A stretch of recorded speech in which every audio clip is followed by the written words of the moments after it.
Challenge number 1। कई सदियों से मुख्तलिफ रिसर्च टीम्स इस पिरामिड की कंस्ट्रक्शन टेक्निक जानने के लिए सर जोड़कर बैठी थीं कि आखिर इस पिरामिड की हर side exactly north, south, east और वेस्ट पे बगैर कंपास के कैसे सेट की गई होंगी। कई एक्सपर्ट्स का मानना है कि उस टाइम के आर्किटेक्ट्स ने सबसे पहले ऐसी जमीन तलाश की होगी जो लाखों टन वजनी पत्थरों का वजन झेल सके। उसके बाद पोलर स्टार्स यानी वो सितारे जिनकी मदद से अर्थ के पोल्स का पता पड़ता है, उनकी मदद से पिरामिड की हर साइड को मार्क किया गया। ना कोई कंपास और ना ही कोई ऑप्टिकल इंस्ट्रूमेंट, सिर्फ इस बेसिक टेक्निक से हजारों साल पहले इस पिरामिड की डायरेक्शन सेट की गई और वो भी 0 एरर्स के साथ।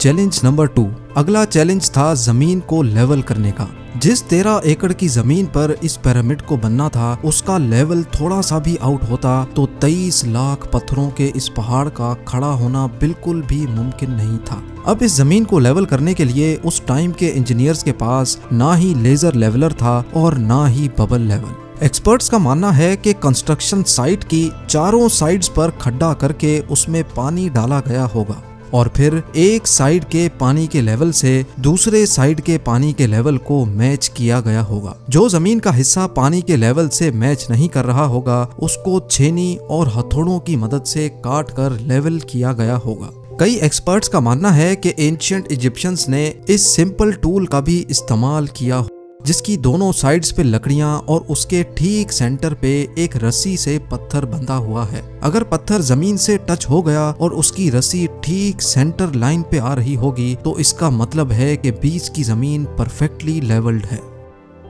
Challenge number 3। अब पिरामिड कंस्ट्रक्शन साइट पे डायरेक्शंस भी सेट थी, मार्किंग्स भी हो चुकी थी और जमीन का लेवल भी सेट था। अब बारी थी कंस्ट्रक्शन स्टार्ट करने की, जिसके लिए लाखों टन वजनी और बड़े पत्थर रिक्वायर्ड थे। लेकिन ये पत्थर काटने के लिए ना ही उनके पास ग्राइंडर थे और ना ही जैक हैमर्स। लेकिन फिर भी उन्होंने 50 टन वजनी पत्थर काटे भी और उनको स्क्वायर या रेक्टेंगल शेप भी दिया। लेकिन आखिर किसकी मदद से?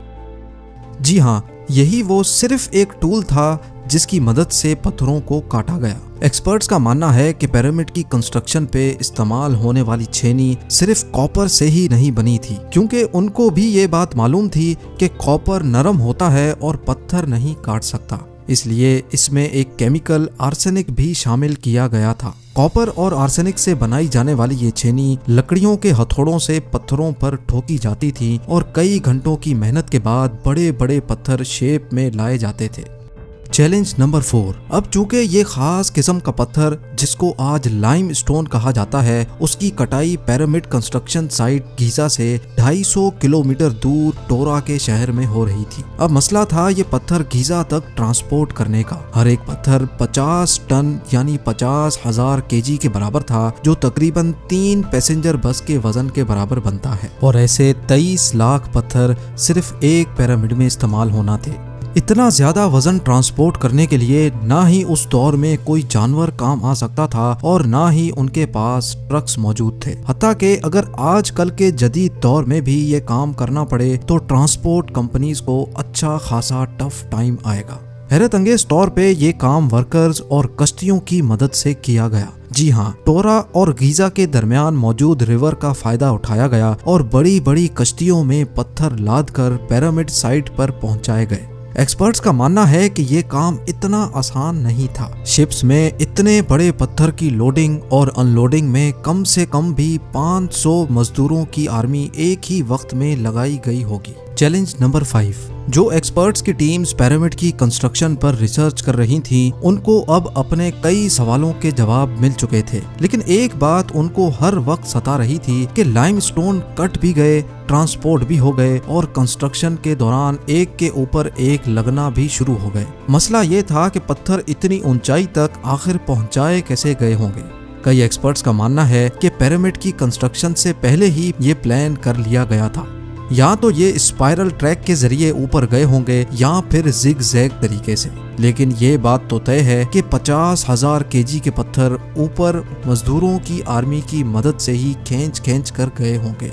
Challenge number 6। बात सिर्फ लाखों मजदूरों छेनी हथौड़े से लाइमस्टोन काटने और इतने बड़े पत्थरों को ट्रांसपोर्ट करने की ही नहीं थी। इस पिरामिड के अंदर कंपार्टमेंट्स, उनके अंदर जाने का रास्ता और कई छोटी छोटी सुरंगें भी बनाई गई थी। बाकी सब चीजें तो ठीक थी, लेकिन एक चीज एक्सपर्ट्स को हैरान कर गई और वो ये थी कि अंदर के कंपार्टमेंट्स में जो पत्थर इस्तेमाल हुआ था वो लाइमस्टोन नहीं बल्कि ग्रेनाइट था। जी हाँ, ग्रेनाइट एक ऐसा पत्थर है जो डायमंड के बाद दुनिया का सबसे सख्त तरीन स्टोन माना जाता है।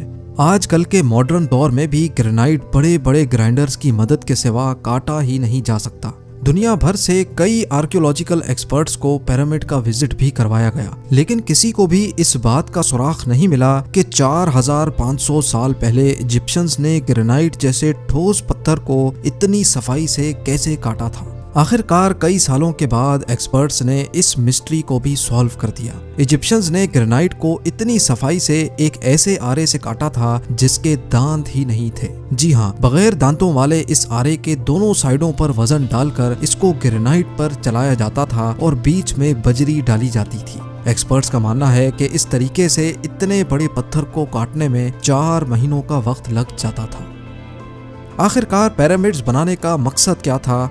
इन पिरामिड्स को बनाने में कितने मजदूर एक ही वक्त में काम करते थे? और रोबोटिक कैमरा ने जब पिरामिड के अंदर पत्थर के स्लैब में सुराख किया तो उसके अंदर वो कौन सा मंजर देखा गया जो पिछले 4500 सालों से किसी ने भी नहीं देखा था? ये सब और इससे भी ज्यादा आप जान सकेंगे इस वीडियो के पार्ट 2 में। आप लोगों के प्यार भरे कमेंट्स और लाइक्स का बेहद शुक्रिया। मिलते हैं वीडियो के अगले शानदार पार्ट में।